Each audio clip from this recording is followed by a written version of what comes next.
பெரிய தவறு செய்து விட்டேன். நான் ஷெஹன்ஷாவை எதிர்த்து கோவப்பட்டிருக்க கூடாது. அவர் என்னை பழி தீர்ப்பதற்காக என்ன வேண்டுமானாலும் செய்வார். பார்மல் மகாராஜா அவர்களே, நான் தங்களிடம் ஒன்று கூற விரும்புகிறேன்.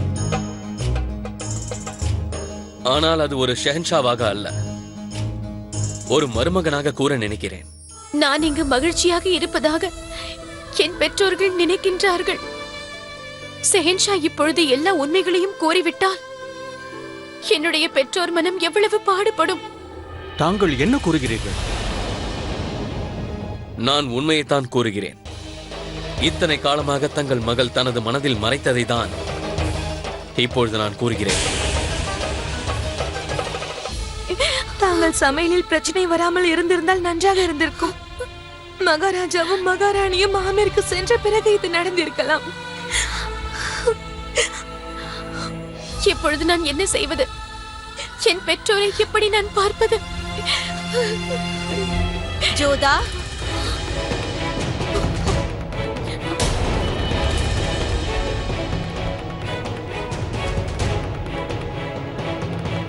மாப்பிள்ளை அவர்கள் உனது தந்தையை சந்திக்க வந்திருந்தார்.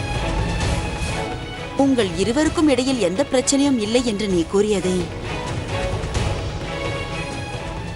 எங்களால் நம்ப முடியவில்லை. ஆனால் அவர் ஏன் இவ்வாறு செய்தார் என்பதை இப்பொழுது உணர முடிகிறது. என்னை மன்னித்து விடுங்கள் தாயே. அட, இப்பொழுது நீ ஏன் இவ்வாறு அழுகிறாய்? நீ அழுது கொண்டிருப்பதை அவர் பார்த்திருப்பார் என்று நினைக்கிறேன். அதற்காகத்தான் அவர் உன் தந்தையாரிடம் எங்களை இங்கேயே தங்குமாறு கூறியிருக்கிறார். அப்போதுதான் நீ இவ்வாறு அழாமல் சந்தோஷமாக இருப்பாய் என்று. ஷெஹன்ஷா தந்தையிடம் எதுவும் கூறவில்லையா? இங்கு இவர்களை தங்குமாறு கேட்டுக்கொண்டாரா? இதற்கு பின் என்ன நோக்கம் இருக்கிறது என்று எனக்கு தெரியும். என் பெற்றோரை ஆயுதமாக பயன்படுத்தி என்னை காயப்படுத்த நினைக்கின்றார். என்ன யோசிக்கிறாய் ஜோதா? ஒன்றுமில்லை அம்மா. நீ இங்கே எவ்வாறு இருக்கிறாய் என்று நான் ஒவ்வொரு நாளும் கவலைப்பட்டு கொண்டிருந்தேன். ஆனால் இப்பொழுது அந்த கவலையெல்லாம் என்னை விட்டு போய்விட்டது. விதி எது செய்தாலும் அது நமக்கு இறுதியில் நல்லதாகவே இருக்கிறது. ஷெஹன்ஷா மிகவும் மோசமானவர் என்று நினைத்தேன். ஆனால் உண்மை அதுவல்ல. கண்ணீர் விட்டது போதும். உனது தந்தையார் அவரது விண்ணப்பத்தை ஏற்றுக்கொண்டார். நாங்கள் இங்குதான் இருப்போம்.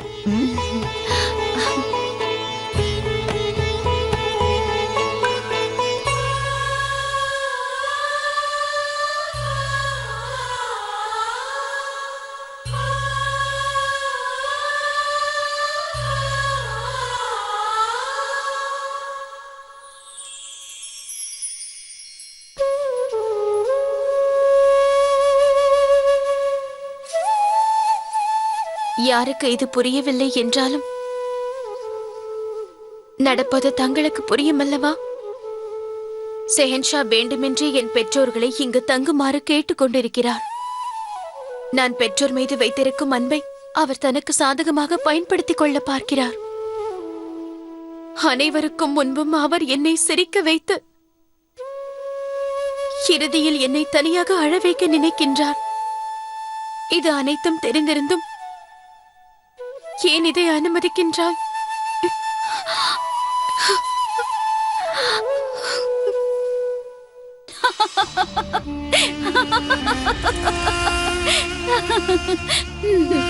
இதை கேட்டு சிரிக்கிறாயா? சிரிக்காமல் வேறு என்ன செய்வது? எனக்கு தெரிந்த வரையில் அவள் ஆக்ராவில் இன்னும் சில நாட்கள் கூட இருக்க மாட்டாள். இந்த சம்பவத்திற்கு பிறகு அவளை நான் எங்கும் செல்ல விட மாட்டேன்.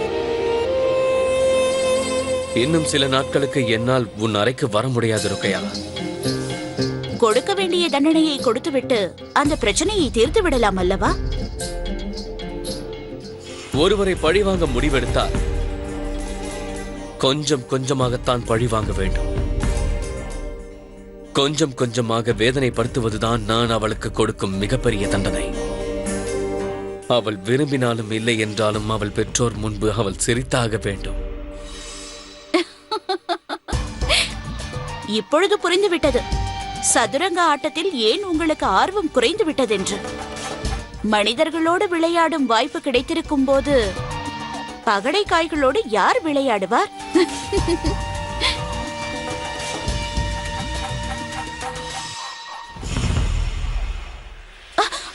தாங்கள் என்ன செய்கிறீர்கள்?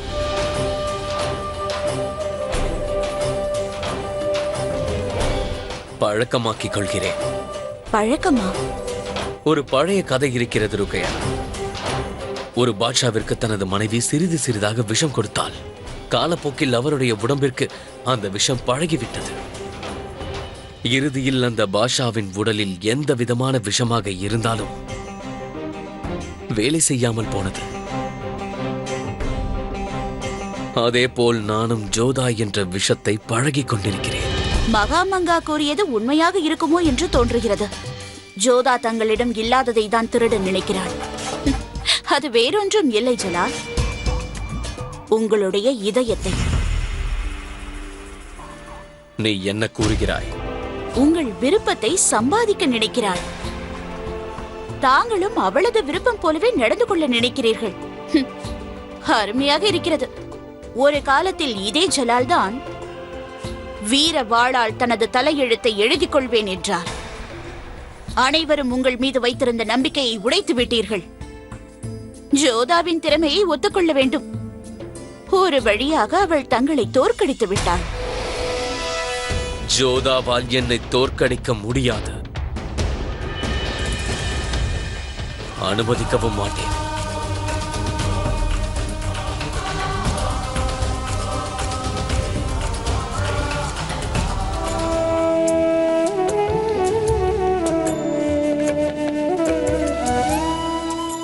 மோதி, இன்று கிருஷ்ணரை பூஜித்தால் கூட என் மனம் அமைதி அடையவில்லை.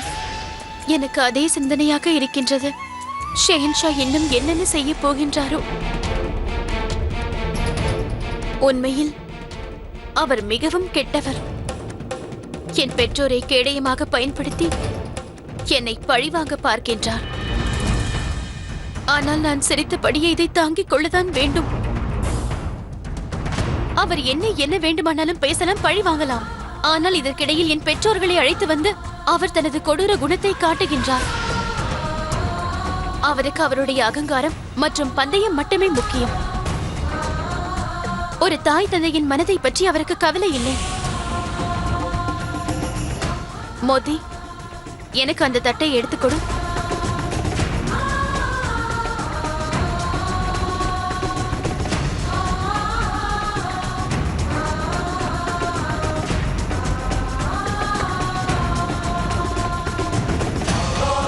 நானும் ஒன்றும் சளைத்தவள் அல்ல. சமையலில் காரம் அதிகமானதையே தாங்கிக் கொள்ள முடியவில்லை. எதற்கு என்னை சமைக்க சொல்ல வேண்டும்? ஆமீரின் காரத்தையே தாங்க முடியவில்லை. நான் ஆமீரின் பெண்ணாவேன். மோதி, ஏன் அமைதியாக இருக்கிறாய்? என்னாயிற்று?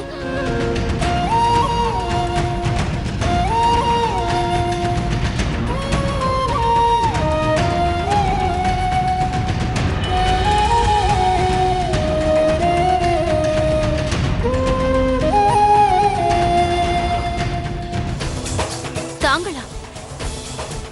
இப்படி பின்னால் நின்று ஒருவர் பேசுவதை கேட்பது ஒரு ஷெஹன்ஷா செய்யும் செயலா? ஷெஹன்ஷாவை பற்றி தவறாக பேசுவது மட்டும் சரியான செயலா? இது எனக்கும் மோதிபாய்க்கும் இடையில் நடந்த விஷயம். அதை கேட்பதற்கு தங்களுக்கு அதிகாரம் இல்லை. என்னை பற்றி பேசினால் அதை கேட்கும் அதிகாரம் எனக்குள்ளது. எனது வாழ்க்கையை நீங்கள் விளையாட்டாக்கி விட்டீர்கள். இப்பொழுது என் தாய் தந்தையரையும் இதில் சேர்த்து விட்டீர்கள். என்னுடைய மனவேதனைகளை நான் யாரிடமும் பகிர்ந்து கொள்ள கூடாதா என்ன? நானும் அதை பற்றி பேசத்தான் இங்கு வந்தேன். தாங்கள் வெளியே கூற முடியாத அளவு துன்பத்தை நான் தங்களுக்கு தருவேன். தங்களுக்கு என் மீது சிறிது கூட பயம் இல்லை அல்லவா? இனி என்னை பார்த்தாலே தங்களுக்கு பயம் வரும். நான் வேண்டுமென்றேதான் தங்கள் பெற்றோர்களை செல்ல விடாமல் தடுத்தேன். அப்பொழுதுதான் என்ன நடக்குமோ என்ற பயம் வரும். உங்கள் சமையலால் வெந்து போனது என் நாக்கு மட்டுமல்ல, என் இதயமும். இன்று முதல் செய்த தவறிற்காக தாங்கள் வேதனைப்படுவீர்கள். அதை நான் நடத்தி காட்டாமல் விடப் போவதில்லை. நான் கூறியதை செய்வேன் என்று தங்களுக்கு நன்றாகவே தெரியும் அல்லவா ஜோதா பேகம்?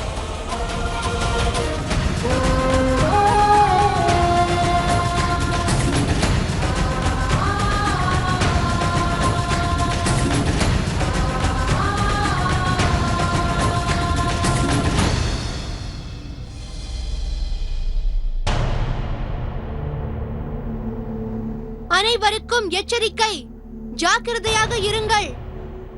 ஹிந்துஸ்தானின் சஹின்ஷாவான பாட்ஷா ஜலாலுதீன் முகமது அவர்கள் வந்து கொண்டிருக்கின்றார்.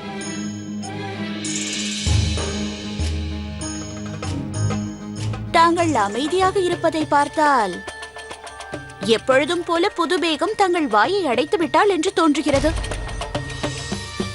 தாங்கள் கண்டிப்பாக அவளுக்கு தக்க பதிலடியை கொடுத்திருப்பீர்கள் என்று நம்புகிறேன். அதன் காரணமாகத்தானே அவர்கள் பெற்றோரை தடுத்து நிறுத்தினீர்கள்.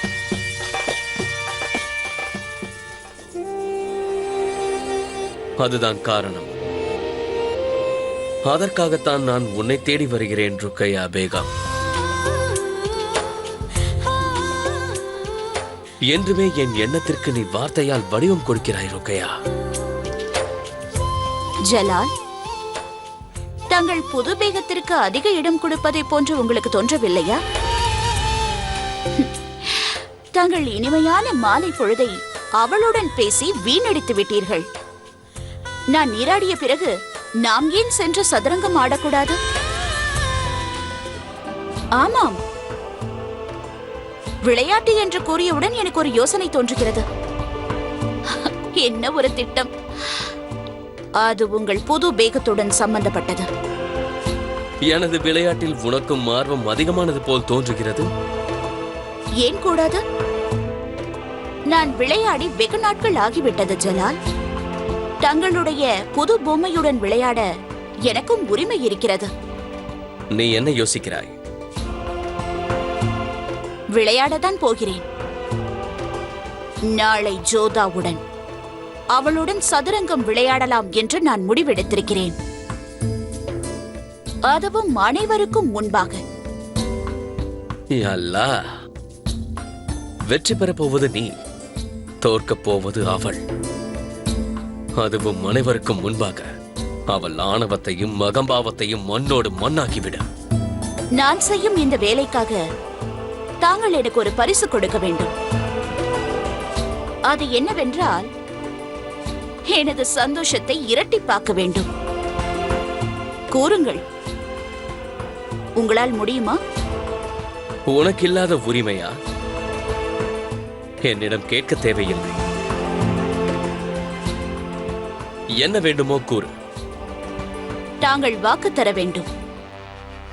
அது என்ன வாக்கென்றால், நான் எந்த தருணத்தில் என்ன கேட்டாலும் அதை தாங்கள் தர வேண்டும். நிச்சயமாக. நாளை காலை நமது தர்பாரில் நான் அனைவரின் முன்பாக இந்த விஷயத்தை கூறுகிறேன். ஆனால் ஒன்றை மட்டும் மறந்து விடாதே ருக்கையா. நீ அவளது திமிரை அடக்கியாக வேண்டும். அவளுக்கு பாடம் புகட்ட வேண்டும். தாங்கள் இந்த போட்டிக்கு அனுமதி கொடுத்த உடனேயே புது பேகத்தின் அழிவு ஆரம்பித்து விட்டது. உனக்காக நான் வெளியே காத்துக் கொண்டிருக்கிறேன்.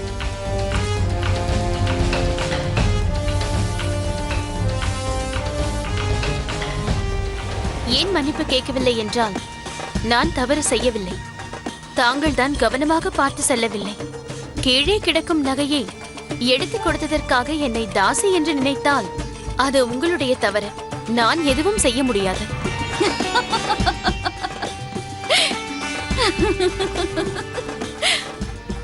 இப்பொழுதுதான் விளையாட்டு ஆரம்பமாக போகிறது. ஹிந்துஸ்தானுடைய ஷெஹன்ஷாவை எனது கைக்குள் இருக்கும் போது பாவம் இந்த அபலை பெண்ணால் என்ன செய்ய முடியும்? அவளை நான் அங்கு வைத்து அவளது திமிரை அடக்குவேன்.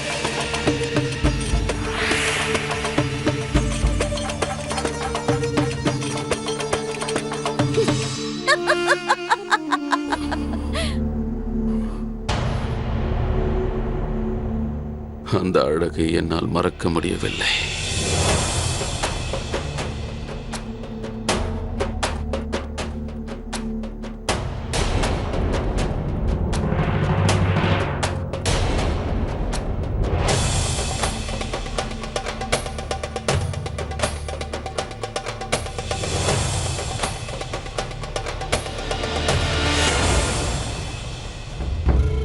எங்கு செல்கிறாய்? கிடைத்தற்கரிய பொக்கிஷம் நீ. அட, என்ன செய்கிறீர்கள்? யாராவது பார்த்து விடுவார்கள். நான் அத்தை அவர்களிடம் ஒரு வேலையாக சென்று கொண்டிருக்கிறேன். கனவில் வந்தாலே உன்னை விட மாட்டேன். நேரில் வந்தால் விடுவேனா என்ன?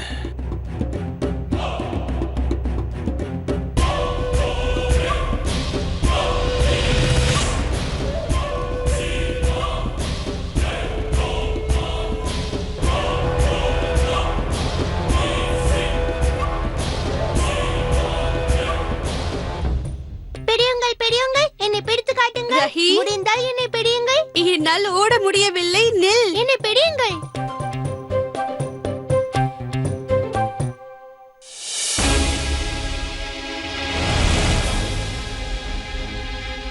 யார் யார் அங்க இருப்பது? யாரும் இல்லையே.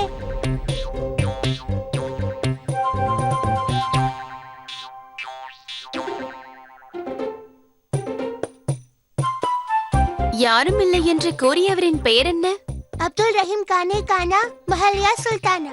ஓ, தாங்கள் முகலாயர் சாம்ராஜ்யத்தின் பெரிய கானா?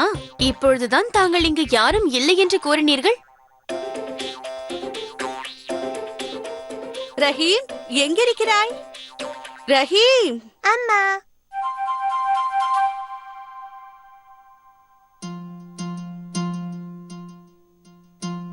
ஆதாப் ஜோதா பேகம். வணக்கம். உங்கள் குழந்தை மிகவும் அழகாக இருக்கிறான். நன்றி. தாங்கள் எங்களை மன்னிக்க வேண்டும். தங்கள் அனுமதி இல்லாமல் தங்கள் அறைக்கு வந்துவிட்டோம். குழந்தைகள் கடவுளை போன்றவர்கள். அவர்கள் எங்கு வேண்டுமானாலும் வரலாம். தாங்கள் முகலாய சாம்ராஜ்யத்தின் பேகம். அனுமதி இல்லாமல் யாரும் தங்கள் அறைக்கு வரக்கூடாது. ரஹீம், மன்னிப்பு கேள். நான் ஏன் மன்னிப்பு கேட்க வேண்டும்?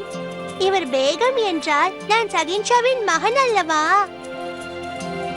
தாங்கள்?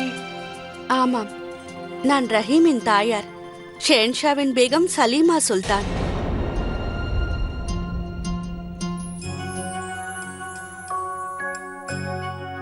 தாங்கள் என்னை விட பெரியவர். என் வணக்கங்களை ஏற்றுக்கொள்ளுங்கள். அம்மா, பேசுவதை நிறுத்துங்கள். முதலில் என்னை பிடிக்கும் வழியை பாருங்கள். அப்பொழுதுதான் நான் சாப்பிடுவேன். ஜோதா பேகம், நான் தங்களை பிறகு சந்திக்கிறேன். குதாஃபிஸ்.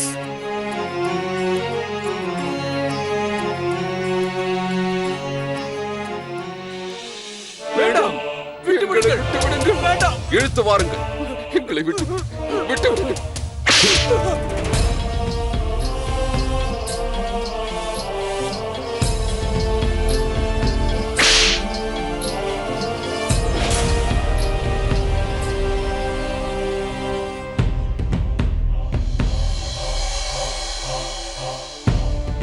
இவர்கள் யார்?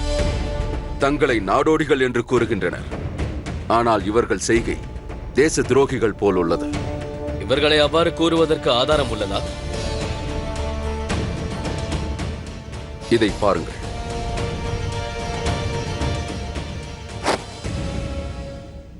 இது பார்ப்பதற்கு இந்து ராஜாக்களின் கொடி போல் இருக்கிறது.